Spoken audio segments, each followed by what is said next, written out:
nações, luz das nações.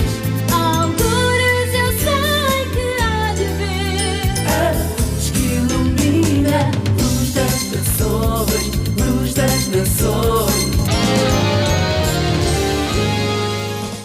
Boa tarde, bem-vindo a mais um programa da Aliança Evangélica Portuguesa. Hoje é dia do pai, por isso convidamos um pai de 3 filhos para estar hoje aqui connosco para partilhar alguns dos desafios da paternidade e também deixar uma palavra de encorajamento a todos os pais ou futuros pais que possam estar a ver o programa. Bem-vindo então, Pastor Paulo Chaveiro. Obrigado. Apresente-nos a sua família, quando é que foi pai, quem são os seus filhos? Bem, eu comecei estas andanças ainda novo. O meu filho mais velho nasceu em 1994 e sou pai de 3 filhos, do Natanael, do Josias e da Débora. Muitos dos ouvintes certamente já me ouviram falar dos meus filhos nos meus programas. Nos programas que faz da Rádio Transmundial, o Som do Livro. O Som do Livro, exatamente. Mas para mim ser pai foi fantástico porque aprendi muita coisa com eles. Tem sido, acima de tudo, uma experiência de aprendizagem.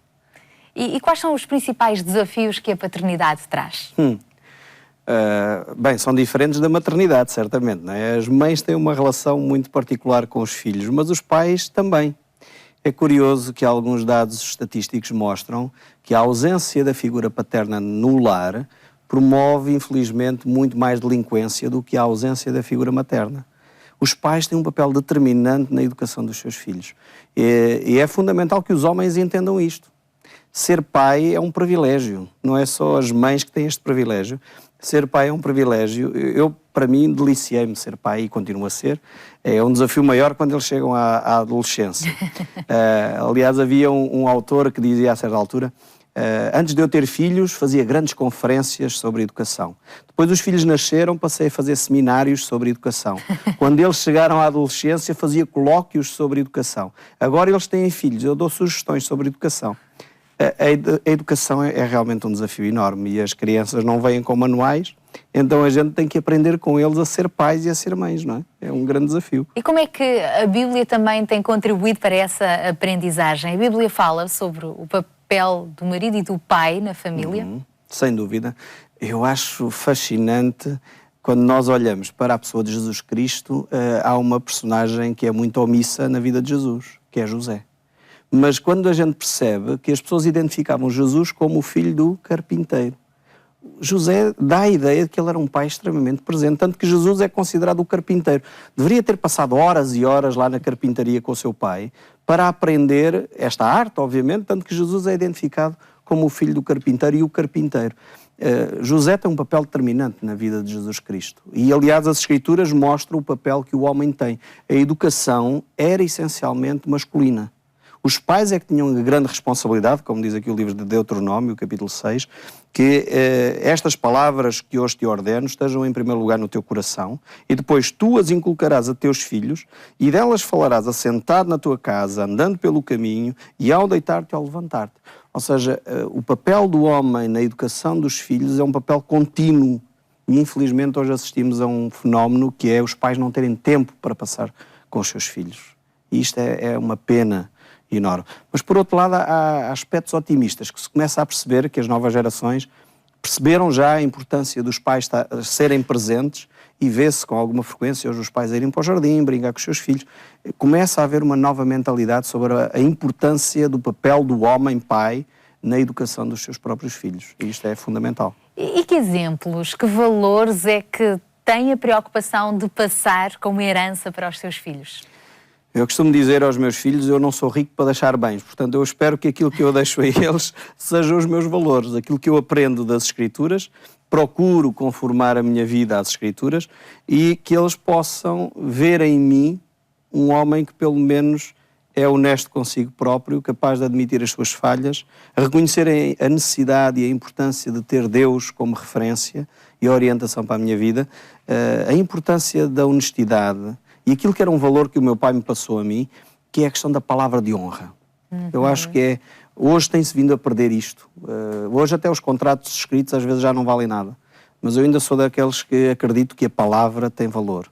Porque tem a ver com aquilo que eu sou. Portanto, se eu dou a minha palavra, é alguma coisa que deve valer. E eu espero que os meus filhos aprendam estes valores importantes e fundamentais para uma sociedade com maior confiança, uma sociedade com mais esperança, porque se as pessoas viverem os valores bíblicos, acredito sinceramente que teríamos uma sociedade muito diferente daquela que temos hoje.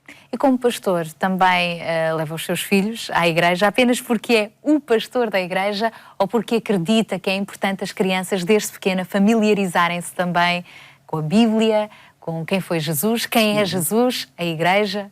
Esse é o grande desafio. Eu não quero que os meus filhos vão à igreja porque são filhos de pastor. Eu quero que eles vão à igreja por convicção própria deles. É claro, estamos a falar de fases diferentes. O meu filho mais velho já tem 21 anos, a filha mais nova já tem 16. Portanto, então é difícil desligarmos-nos deste papel que é o pastor da igreja. Há muitas atividades que eles não vão porque eles não querem ir e têm a liberdade de escolha. Claro, há alturas em que eu digo, bem, se é tempo demais em que eles já não vão, se calhar não está a ser saudável para a vida deles, porque obviamente, como qualquer jovem, é importante que eles tenham uma vida saudável a todos os níveis, não é? E a vida espiritual é fundamental para uma saúde integral. Para termos então filhos brilhantes, que tipo de pais precisamos de ter? Essa é uma boa pergunta. Eu acho que precisamos de muita graça de Deus. Sinceramente, eu creio que não tem a ver com eu ser um pai muito brilhante, tem a ver com muita graça que Deus derrama sobre a nossa família.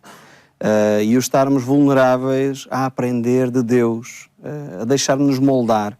Porque há alturas em que eu cometo erros e tenho que pedir perdão aos meus filhos por aquilo que eu fiz que não deveria ter feito ou coisas que eu disse que não devia ter dito. Claro está, isto não quer dizer que eu não tenha que ser firme em muitas áreas.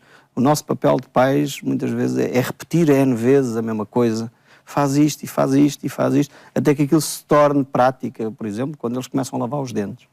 Não é de um dia para o outro, um pai não chega lá e diz, lava os dentes, e no dia a seguir a criança já lava. Portanto, leva muito tempo a educação. Ser pais brilhantes é, acima de tudo, creio eu, estar dependentes de Deus. Não há receitas, exceto esta.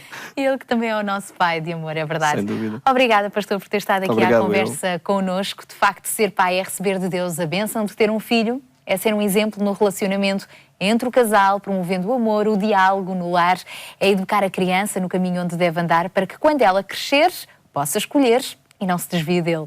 E para ser ainda mais inspirador, cada pai pode encontrar na Bíblia valores e verdades para o acompanharem ao longo da vida. A propósito, temos para oferecer hoje o livro dos recursos bíblicos de comunicação cheios de confiança num mundo competitivo. Para o receber, contacte-nos. Hoje ficamos por aqui, mas mais logo voltamos a estar consigo na rádio, na Antena 1, às 22h45 e aqui na RTP2 também na próxima terça-feira para mais um Luz das Nações. Até lá, se Deus quiser.